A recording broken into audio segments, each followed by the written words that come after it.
جنازے کے بعد دعا اور گلخانی 40واں وغیرہ سے روکنے پر لوگ ہمیں کہتے ہیں مر گیا مردود، نہ فاتحہ نہ درود۔ اس پر لوگوں کو کیا بولیں کہ وہ چپ ہو جائیں؟ انہیں آپ یہ بولیں کہ آپ کو کس نے کہہ دیا کہ ہم مرے ہوئے بندے کے حق میں اصالہ ثواب کے قائل نہیں ہیں؟ آپ انہیں یہ جواب دیں نا۔ آپ لوگ مسئلے کا رخ ہی بدل دیتے ہیں، مجرم آپ لوگ ہیں۔ آپ یہ کیوں کہتے ہیں کہ جی جو میت مر گئی ہے اس کی طرف سے تیجا 40واں اور یہ چیزیں نہیں ہو سکتی؟ اس کی بجائے آپ یہ کہا کریں کہ میت کے مرنے کے بعد قرآن میں حکم ہے کہ اس کے لیے دعائے مغفرت کی جائے۔ سورۃ الحشر، ربنا اغفر لنا ولاخواننا الذین سبقونا بالایمان، اے اللہ ہمیں بھی بخش دے اور ہم سے پہلے جتنے اہل ایمان گزر چکے انہیں بخش دے۔ آپ ان کو یہ بتائیں کہ اللہ نے حکم دیا ہے کہ اپنے مرے ہوئے بھائیوں کے لیے، بہنوں کے لیے دعا کرنی ہے۔ پھر آپ انہیں بتائیں کہ صحیح مسلم میں حدیث ہے کہ نبی علیہ السلام نے فرمایا ہے کہ جب بھی قبرستان جاؤ تو دعا مانگو، السلام علیکم اہل الدیار من المؤمنین والمسلمین وَإِنَّا إِن شَاءَ اللَّهُ بِكُمْ لَلَاحِقُونَ نسأل اللہ لنا ولکم العافیہ۔ تو اس میں اپنے لیے بھی عافیت مانگی ہے، مردوں کے لیے بھی عافیت مانگی ہے، ان قریب مر کر ہم بھی یہاں آنے والے ہیں۔ آپ یہ بتائیں۔ پھر آپ انہیں بتائیں کہ صحیح مسلم میں حدیث ہے کہ نبی علیہ السلام نے فرمایا کہ جب کوئی شخص مر جاتا ہے نا تو 3 اعمال کا ثواب اسے مرنے کے بعد بھی ملتا رہتا ہے۔ نمبر 1 صدقہ جاریہ، جو زندگی میں کوئی اچھا کام اس نے کیا۔ نمبر 2 علم کی خدمت اگر اس نے کوئی کی، جیسے امام بخاری امام مسلم نے کی۔ تیسرا نیک اولاد جو اس کے لیے دعا کرتی ہے۔ پھر انہیں بتائیں کہ بخاری میں تو نیک اولاد کا صدقہ کرنا، سعد ابن عبادہ نے اپنی ماں کے صالح ثواب کے لیے کنواں کھدوایا، بخاری میں آتا ہے۔ نبی علیہ السلام سے پوچھا کہ اس کا ثواب میری ماں کو ملے گا؟ آپ نے فرمایا ہاں۔ آپ نے کوئی لمبی چوڑی بات ہی نہیں کی، مختصر جواب دیا ہاں، کوئی کلیریفیکیشن نہیں دی۔ تو مردے کو صدقہ اور خیرات، دعاؤں کا حصہ، نیک اولاد کا آٹومیٹکلی ثواب پڑھ کے نہیں بخشنا ہوتا، آٹومیٹکلی ماں باپ زندہ ہے یا مردہ، چونکہ اولاد انویسٹمنٹ ہے ماں باپ کی، ثواب ملے گا۔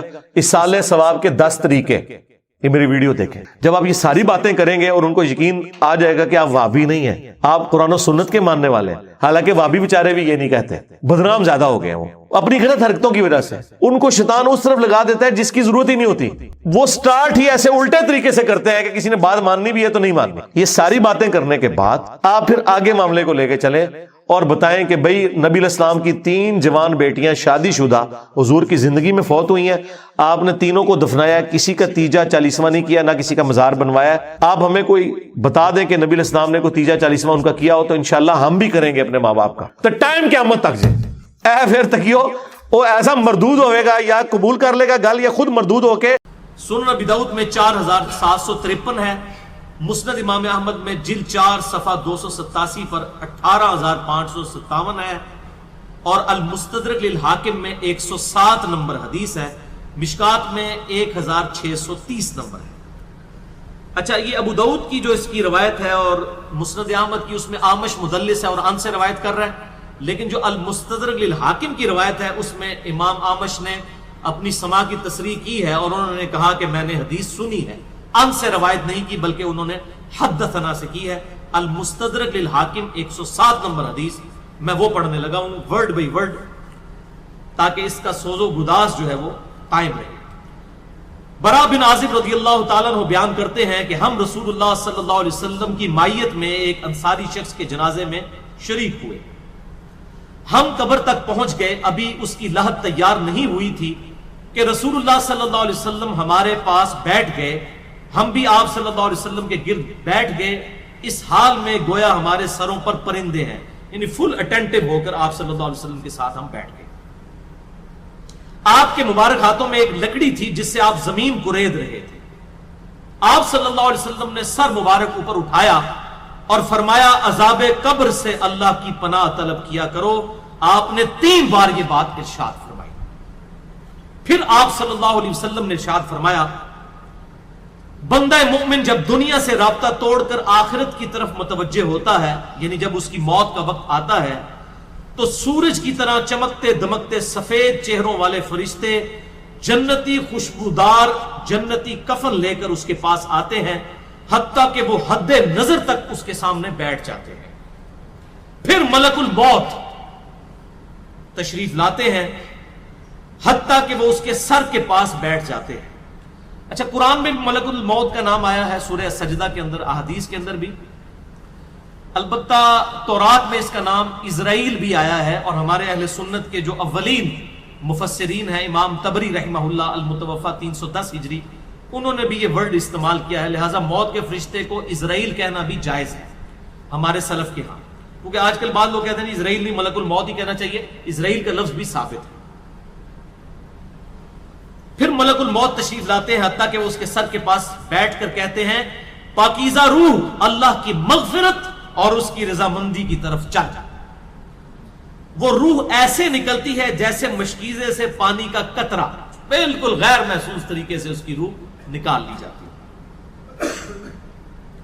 اور جب ملک الموت اس کی روح نکالتے ہیں تو باقی فرشتے اسے آنکھ جھپکنے کے برابر بھی ملک الموت کے پاس نہیں رہنے دیتے، بلکہ اسے فوراً اس کے کفن اور اس خوشبو میں لپیٹ دیتے ہیں جو جنت سے لائی ہوتی ہے۔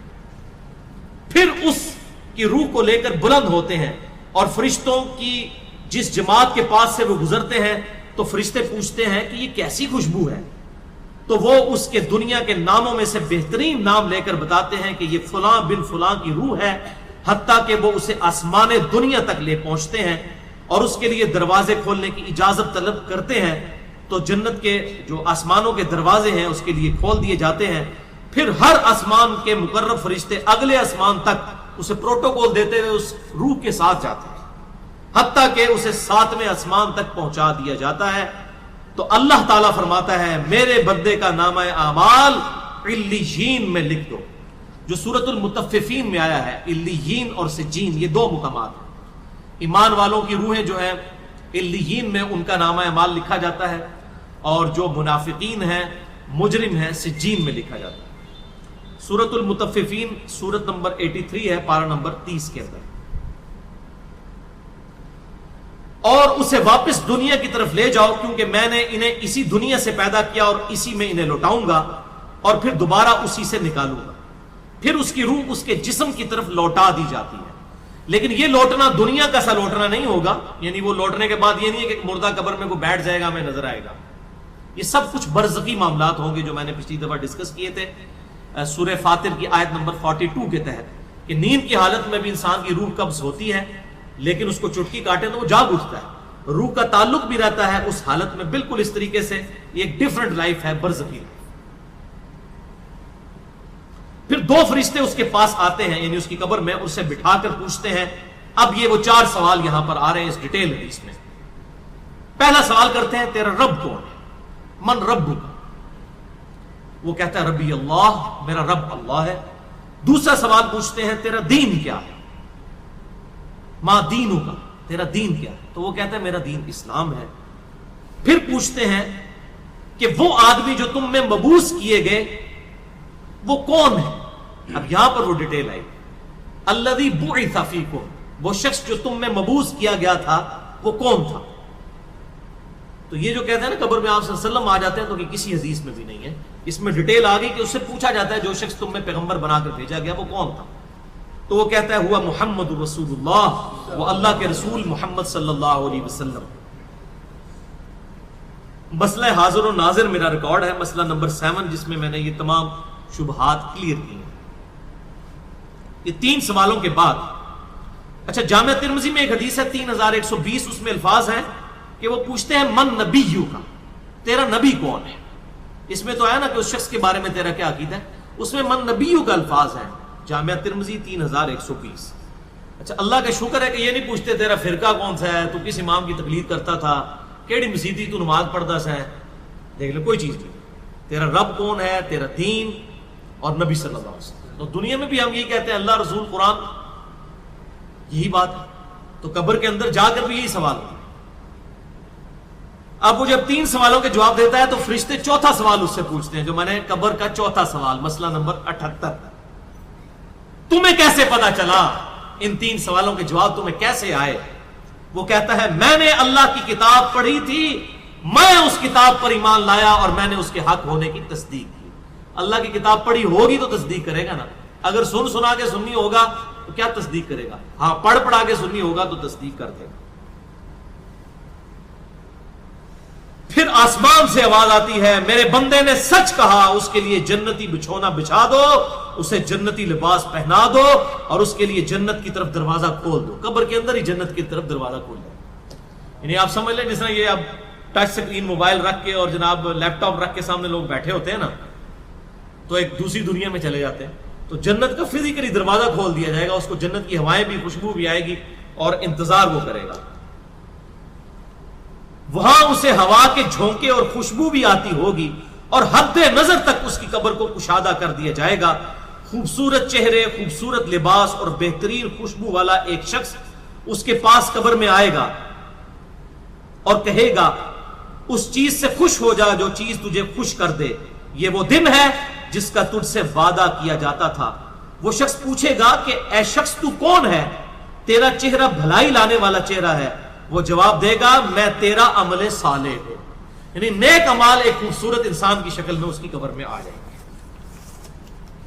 تو پھر وہ شخص کہے گا اے اللہ، اے میرے رب، جلدی کر، فوراً قیامت قائم فرما دے حتیٰ کہ میں اپنے اہل و عیال کی طرف چلا جاؤں۔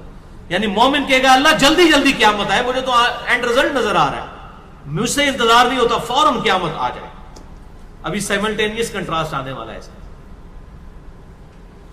جب کافر اور مجرم شخص دنیا سے جاتا ہے تو آپ صلی اللہ علیہ وسلم نے فرمایا سیاہ چہروں والے فرشتے بالوں سے بنا ہوا ایک کمبل لے کر آسمان سے نازل ہوتے ہیں اور حد نظر فاصلے تک اس کے سامنے بیٹھ جاتے ہیں۔ پھر ملک الموت، موت کا فرشتہ آتا ہے حتیٰ کہ اس کے سر کے پاس بیٹھ جاتا ہے اور کہتا ہے خبیث روح، اللہ کی ناراضگی کی طرف چل۔ وہ روح اس کے جسم میں پھیل جاتی ہے تو وہ ملک الموت اس طرح اسے کھینچتا ہے جیسے لوہے کی سلاخ کو گیلے اون میں سے کھینچا جاتا ہے، چھس کر کے۔ گرم سلاخ جو ہے وہ اونی کپڑے کے اندر، گیلے کے اندر ڈال کے یوں کھینچی جائے نا، تو اس طرح اس کے پورے جسم سے اس کی روح نکالی جاتی ہے۔ بولے اعوذ باللہ تعالی۔ پھر ملک الموت سے باقی فرشتے اس کی روح کو لے کر پلک جھپکنے کے برابر بھی وہاں نہیں رہنے دیتے حتیٰ کہ وہ اسے بالوں سے بنے ہوئے کمبل میں لپیٹ لیتے ہیں اور اس سے زمین کے مردار سے نکلنے والی انتہائی بری بدبو نکلتی ہے۔ وہ اسے لے کر اوپر چڑھتے ہیں تو وہ فرشتوں کی جس جماعت کے پاس سے گزرتے ہیں تو فرشتوں کی جماعتیں کہتی ہیں کیسی خبیث روح ہے۔ وہ کہتے ہیں یہ فلاں بن فلاں کی روح ہے اور وہ اس کی دنیا کا انتہائی کبھی نام لے کر بتاتے ہیں حتیٰ کہ اسے آسمانی دنیا تک لے جایا جاتا ہے۔ اس کے لیے دروازے کھولنے کے لیے درخواست کی جاتی ہے تو آسمان کے دروازے اس کے لیے نہیں کھولے جاتے۔ پھر رسول اللہ صلی اللہ علیہ وسلم نے سورۃ الاعراف کی آیت پڑھی کہ ان کے لیے آسمانوں کے دروازے نہیں کھولے جائیں گے، وہ جنت میں داخل بھی نہیں ہوں گے حتیٰ کہ اونٹ سوئی کے سوراخ سے گزر جائے۔ یہ سورۃ الاعراف کی آیت آپ صلی اللہ علیہ وسلم نے پڑھی۔ پھر آپ صلی اللہ علیہ وسلم نے فرمایا کہ اللہ تعالیٰ فرماتا ہے اس کی کتاب کو سب سے نچلی زمین میں سجین میں لکھ دو، پھر اس کی روح کو شدت کے ساتھ پٹ کھا جاتا ہے۔ پھر آپ صلی اللہ علیہ وسلم نے یہ آیت تلاوت فرمائی سورہ الحج کی، جو شخص اللہ کے ساتھ شرک کرتا ہے گویا وہ آسمان سے گر پڑا تو اب پرندے اسے اچک کر لے جائیں یا کسی دور جگہ پر پھینک دیں۔ پھر اس کی روح اس کے جسم میں لوٹا دی جاتی ہے اور دو فرشتے اس کے پاس آ کر اس سے پوچھتے ہیں تیرا رب کون ہے؟ اب اس سے بھی سوال ہوتا ہے۔ وہ حیرت زدہ ہو کر کہتا ہے ہائے افسوس، ہائے افسوس، میں نہیں جانتا، میں نہیں جانتا۔ پھر پوچھتے ہیں تیرا دین کیا ہے؟ وہ پھر حیرت زدہ ہو کر کہتا ہے ہائے افسوس، ہائے افسوس، میں نہیں جانتا، میں نہیں جانتا۔ پھر اس سے پوچھتے ہیں کہ جو شخص تم میں مبعوث کیے گئے وہ کون تھے؟ تو وہ کہتا ہے ہائے افسوس، میں نہیں جانتا، میں نہیں جانتا۔ پھر آسمان سے آواز آتی ہے اس نے جھوٹ بولا، اس کے لیے جہنم کا بچھونا بچھا دو۔ اور بخاری میں الفاظ ہیں 1374۔ اس کے جواب میں فرشتے پھر اس سے چوتھا سوال کیا کرتے ہیں؟ لا دریتا ولا تلیتا، اور تو نے خود پڑھ کر سمجھنے کی کوشش کیوں نہیں کی؟ یا جو لوگ سمجھے ہوئے لوگ تھے، کتاب و سنت کے منہج پر چلنے والے لوگ تھے، ان کے ساتھ تو کیوں نہیں چلا؟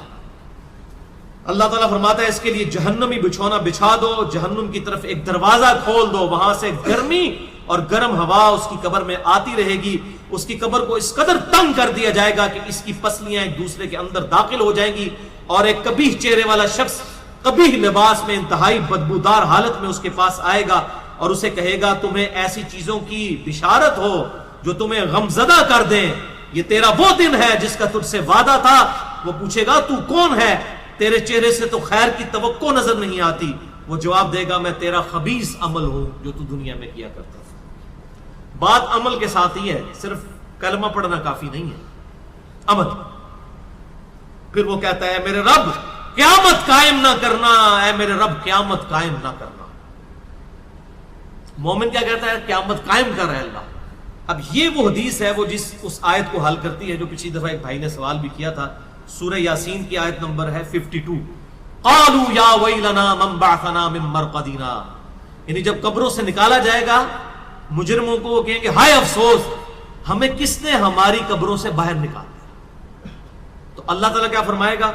ھذا ما وعد الرحمن وصدق المرسلون, یہی ہے وہ جس کا وعدہ رحمان نے کیا تھا اور رسولوں نے سچا کہا تھا. تو کہتے ہیں جی منکرین عذاب قبر کہتے ہیں جی وہ انسان کو کہتے ہیں ہماری قبروں سے کس نے اٹھا لیا تو اس پہ عذاب تو نہیں ہوتا. عذاب تو ہو رہا ہے. آپ دیکھیں اس وہ حدیث میں کیا کہہ رہا ہے, اللہ قیامت قائم نہ کرنا, یعنی یہ عذاب تو آیا, قیامت آئی تو پھر بڑا عذاب بھی مجھ پر آئے گا. تو اسی لیے وہ اس حیرت زدہ ہوگا قیامت والے دن کہ اب میرے اوپر اگلی مصیبت آ گئی, عذاب کی چوتھی اور فائنل قسط بھی میرے پر آنے والی. اللہم اجرنا من النار. 11ویں حدیث سنن نسائی میں 1834, مشکات میں 1629.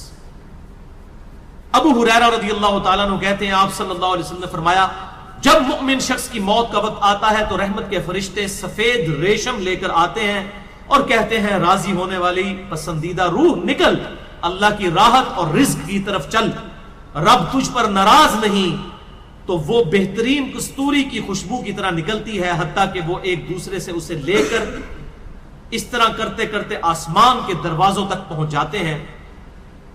تو وہ کہتے ہیں زمین سے ایک ایسی پاکیزہ خوشبو تمہارے پاس آئی ہے, وہ اسے مومنوں کی روح کے پاس لے جاتے ہیں, یعنی نیک آدمی کی روح کو, جو پہلے مومن مر چکے ہیں ان کی روحوں کے پاس. تو انہیں اس کے آنے پر اس سے بھی زیادہ خوشی ہوتی ہے, یعنی مومن انتظار کر رہے ہوتے ہیں اور ویلکم کرتے ہیں. جیسا کہ تم میں سے کسی کو اپنے بچھڑے ہوئے شخص کے ملنے پر خوشی ہوتی ہے. تو وہ آلریڈی جو مردہ روحیں وہاں پر پہنچی ہوتی ہیں, جو مر چکے شخص جو ہوتے ہیں ان کی روحیں, وہ نئی آنے والی روح سے پوچھتے ہیں فلاں کا کیا حال ہے, فلاں کا کیا حال ہے. پھر وہ کہتے ہیں اسے چھوڑ دو کیونکہ یہ ابھی ابھی دنیا کے غم میں مبتلا ہو کر یہاں پر آیا ہے. تو مرنے والا شخص کہتا ہے کہ تم جس شخص کے بارے میں مجھ سے پوچھ رہے ہو وہ تو فوت ہو چکا ہے, کیا تمہارے پاس نہیں آیا؟ وہ کہتے ہیں اسے تو اس کے ٹھکانے ہاویہ یعنی جہنم میں پہنچا دیا گیا ہے. اور جب کافر شخص کی موت کا وقت آتا ہے تو عذاب کے فرشتے بالوں کا لباس لے کر اس کے پاس آتے ہیں اور اسے کہتے ہیں ناراض ہونے والی ناپسندیدہ روح نکل, اللہ کے عذاب کی طرف چل. وہ مردار کی انتہائی بدبو کی صورت میں نکلتی ہے حتیٰ کہ وہ اسے زمین کے دروازے کے پاس لے آتے ہیں. تو وہ کہتے ہیں یہ کتنی بدبودار ہے, حتیٰ کہ اسے کافروں کی روح کے پاس ملا دیا جاتا ہے. اب دیکھیں کہ وہ مومن پوچھ رہے ہوتے ہیں, اب میں اس کو ٹرانسلیٹ کر رہا ہوں, برا نہیں منانا. وہ مومن کہتے ہیں کہ فلاں شخص کا کیا حال ہے, فلاں بزرگ, فلاں مولوی صاحب, فلاں حضرت صاحب کدھر ہے. وہ کہتے ہیں وہ تو جناب کروں گا مار بیٹھے تو آڈے کول نہیں پہنچے, اور پھر فرشتے جناب اتنے نہیں آئے جو دوزخ کی تھے, دیکھ لیں. یعنی وہ اسی لیے پوچھ رہے ہوتے ہیں کہ تو چل ہم تک پہنچ گیا, فلاں بھی ایک دنیا میں بڑا کوئی مشہور نیک آدمی تھا, وہ کدھر گیا؟ تبھی تو وہ ایکسپیکٹ کر رہے ہوتے ہیں نا اس کو کہ اس کو بھی یہاں پہ آنا چاہیے. تو ان کو بتایا جاتا ہے کہ بھئی وہ یہاں پر نہیں, وہ کہیں اور پر ہے. 12ویں حدیث جامعہ ترمذی میں 1071 نمبر اور مشکات میں 130 نمبر ہے. سیدنا ابو ہریرہ کہتے ہیں نبی صلی اللہ علیہ وسلم نے فرمایا جب میت کو دفن کیا جاتا ہے تو 2 سیاہ فام نیلی آنکھوں والے فرشتے اس کے پاس آتے ہیں, ان میں سے ایک کو منکر اور دوسرے کو نکیر کہا جاتا ہے. سیاہ فام نیلی آنکھوں والے خطرناک شکل کے فرشتے منکر اور نکیر. پس وہ کہتے ہیں تم اس شخص کے بارے میں کیا کہا کرتے تھے, یعنی نبی صلی اللہ علیہ وسلم کے بارے میں سوال ہوتا ہے. تو وہ کہتا ہے وہ اللہ کے بندے اور اس کے رسول ہیں, میں گواہی دیتا ہوں کہ اللہ کے سوا کوئی معبود نہیں اور محمد صلی اللہ علیہ وسلم اس کے بندے اور رسول ہیں. وہ دونوں فرشتے کہتے ہیں ہمیں پتا تھا تم یہی جواب دو گے. پھر اس کی قبر کو لمبائی اور چوڑائی میں 70 ہاتھ کشادہ کر دیا جاتا ہے. یہ 70 کہتے ہیں کثرت, حد نظر تک کشادہ کر دیا جاتا ہے. پھر اس کے لیے اس میں روشنی کر دی جاتی ہے. پھر اسے کہا جاتا ہے سو جا. وہ کہتا ہے میں اپنے گھر والوں کے پاس واپس جانا چاہتا ہوں تاکہ انہیں بتاؤں کہ میں کامیاب ہو گیا ہوں. لیکن وہ کہتے ہیں کہ تو دلہن کی طرح سو جا. جسے اس کے گھر کا عزیز ترین فرد ہی آ کر بیدار کرتا ہے، حتیٰ کہ اللہ تعالیٰ اسے اس کی خوابگاہ سے قیامت والے دن بیدار کرے گا. یعنی اسے لٹا دیا جائے گا، پھر اس پہ وہ کیفیت وہ جنت والی طاری رہے گی، پھر الٹیمیٹلی اللہ تعالیٰ اسے دوبارہ سے زندہ کرے گا. اور اگر وہ منافق ہوا تو وہ کہے گا میں نے لوگوں کو ایک بات کہتے ہوئے سنا تو میں بھی ویسے ہی کہا کرتا تھا، انہیں مجھے نہیں پتا، اللہ کی وہ گواہی نہیں دے سکے گا، رسول اللہ صلی اللہ علیہ وسلم کا اقرار نہیں کر سکے گا، میں کچھ نہیں جانتا. وہ فرشتے کہیں گے ہمیں پتا تھا تم یہی کہو گے. پس زمین سے کہا جاتا ہے اس پر تنگ ہو جا، وہ اس پر تنگ ہو جاتی ہے حتیٰ کہ اس کی ہڈیاں اور پسلیاں ایک طرف کی دوسری طرف آ جاتی ہیں، یوں بولے اعوذ باللہ تعالی. اور اسے مسلسل عذاب ہوتا رہے گا حتیٰ کہ اللہ اسے خوابگاہ سے دوبارہ زندہ کرے گا. یعنی قیامت تک اس پر وہ اس حالت میں عذاب رہے گا، ہمیں نظر نہیں آئے گا. جیسے سویا ہوا شخص ایک ڈراؤنا خواب دیکھتا ہے، وہ تکلیف محسوس کرتا ہے، پاس کھڑا شخص نہیں محسوس کر سکتا. اور سنن دارمی میں ایک حدیث ہے صحیح سند کے ساتھ، مشکات میں 134 نمبر ہے کہ آپ صلی اللہ علیہ وسلم نے فرمایا 99 اژدہے اس پر، 99 جو ہے خطرناک ڈینجرس قسم کے سانپ اس پر مسلط کر دیے جاتے ہیں جو قیامت تک اسے ڈستے رہتے ہیں.